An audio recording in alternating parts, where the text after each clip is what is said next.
안녕하세요. 한동화의 생생별곡입니다. 오늘의 주제는 딸꾹질입니다. 딸꾹질로 고생하는 사람들이 많습니다. 특히 음식을 먹다가 갑자기 딸꾹질이 납니다. 사례가 들거나 너무 매운 음식을 먹거나 또는 급하게 음식을 먹다가도 생기죠.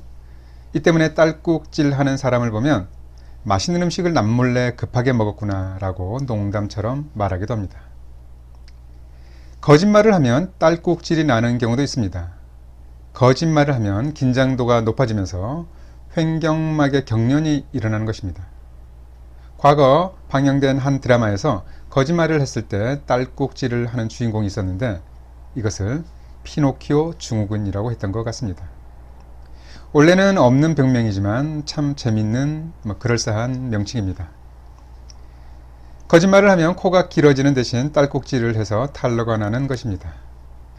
딸꾹질은 횡격막과 늑간근의 경련으로 인해서 발생합니다. 일종의 호흡곤란으로 숨을 쉴 때 성대가 갑자기 닫히면서 소리가 나는 것입니다. 이와 관련된 근육들은 우리의 의지와 무관하게 갑자기 경련이 생겨서 딸꾹질도 갑자기 생깁니다. 그러다 어느 정도 시간이 지나면 보통 저절로 진정이 됩니다. 딸꾹질은 뇌신경과도 관련이 있습니다. 뇌신경 중 미주신경은 뇌에서 나와서 후두부를 지나 식도, 횡격막, 위장, 복강에 분포하면서 위장관 내에서 다양한 역할을 합니다. 갓난아이들이 딸꾹질을 자주 하는 이유도 미주신경의 발달이 제대로 이루어지지 않아서 나타나는 것입니다.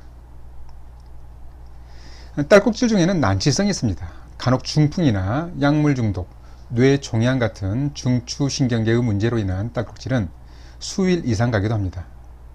뇌질환으로 인한 딸꾹질을 중추성 딸꾹질이라고 합니다. 이 경우 문제가 해결되지 않으면 수일이나 심지어 수개월 동안 지속되기도 합니다.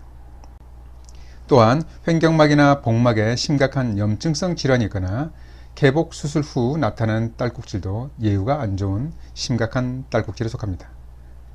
반면에 우리가 흔히 경험하는 대부분의 딸꾹질은 말초성으로 예후가 좋은 편입니다.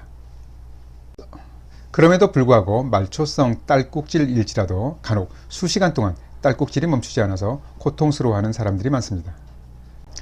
이때 많은 분들이 딸꾹질에 도움이 된다는 민간요법들을 시행해 보기도 합니다. 그렇다면 이러한 민간요법들은 딸꾹질을 먹게 하는데 정말 효과적일까요? 본인도 어릴 적 딸꾹질을 하면 어머니는 냉수를 가득 담은 사발 위로 명주실을 열십자 모양으로 늘어뜨려 놓은 후 한 귀퉁이에 입을 대고 마실 때마다 임금왕자여 하면서 네 차례로 나눠서 모두 마시겠습니다. 사발 테두리와 함께 실 모양을 언뜻 보면 임금왕자처럼 보입니다. 그럼 제가 한번 마셔볼까요? 이렇게 좀 만들어 봤는데요. 임금왕자요. 임금왕자요. 임금왕자요.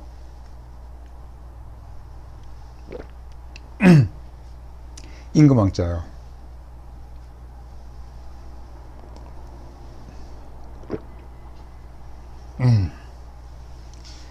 이 방법은 제가 딸꾹질에 관련된 민간요법 중 가장 먼저 알게 된 민간요법 중에 하나입니다. 그런데 이렇게 물을 마시고 나면 웬만한 딸꾹질은 멎었던 것 같습니다. 사실 이제 생각해보면 이 방법은 벌컥벌컥 마시지 말고 호흡을 일정하게 조절하면서 물을 천천히 마시도록 유도하는 방법으로 생각됩니다. 딸꾹질을 하면 복압을 높이면서 숨을 참게 하거나 옆 사람에게 갑자기 놀라게 하는 방법을 활용하기도 합니다. 그런데 이 방법은 역사적으로 무척 오래됐습니다. 벌써 2000여 년 전에 쓰여진 황제내경 영추경에 나옵니다. 황제내경 영추경 잡병 제26장 제5절 딸꾹질에는 풀로 코를 찌르면 재채기가 나면서 그친다. 숨을 참고 갑자기 기를 위로 끌어올리면 바로 그친다.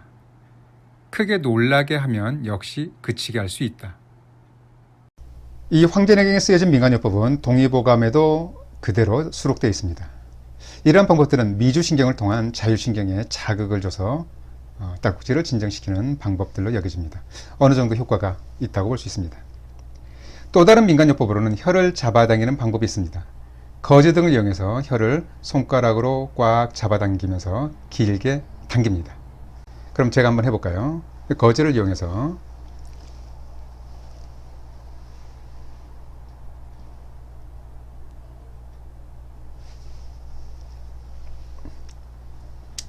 이렇게 아프게 잡아당기는 것입니다.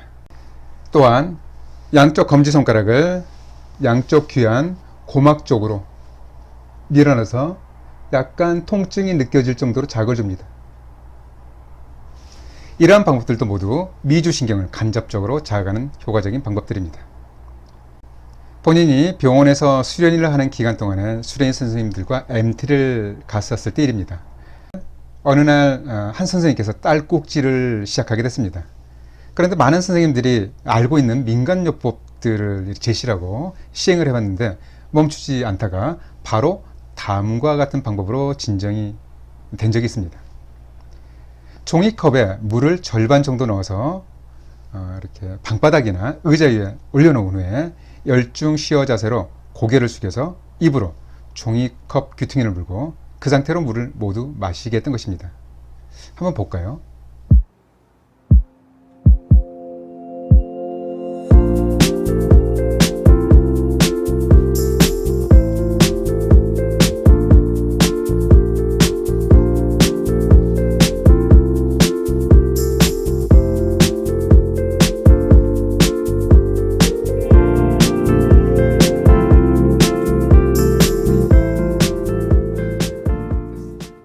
이 방법은 호흡을 멈추면서 횡격막에 압박을 주는 효과적인 방법입니다.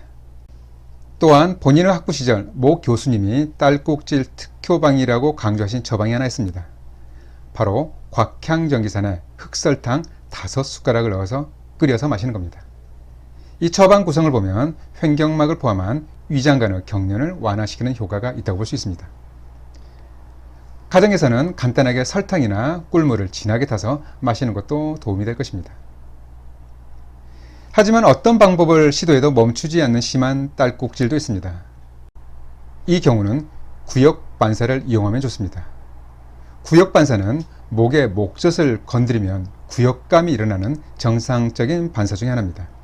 양치를 하다가 칫솔이 너무 깊숙이 들어가면 자연스럽게 생기기도 하죠. 구역반사는 병원에서 중풍 환자의 연화곤란을 확인하기 위해서 시행하는 검사법이기도 합니다. 집에서 구역반사를 유발하는데 가장 안전하고 확실한 것은 바로 숟가락입니다.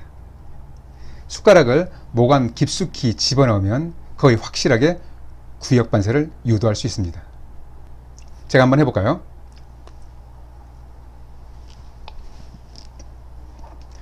네. 이렇게 심한 구역감이 생기면서 미주신경에 강한 자극을 주면서 동시에 호흡이 일시적으로 멈추는 순간 딸꾹질도 멈추게 됩니다. 숟가락요법은 그 어떤 방법보다 말초성 딸꾹질에 효과적입니다.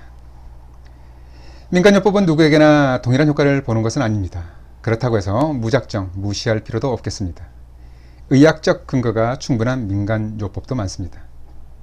만일 딸꾹질이 난다면 앞서 언급한 다양한 방법을 활용해 볼 만합니다.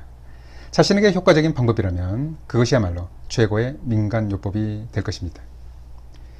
이 영상을 보신 분들이라면 앞으로 딸꾹질 때문에 고생할 일은 거의 없을 것입니다.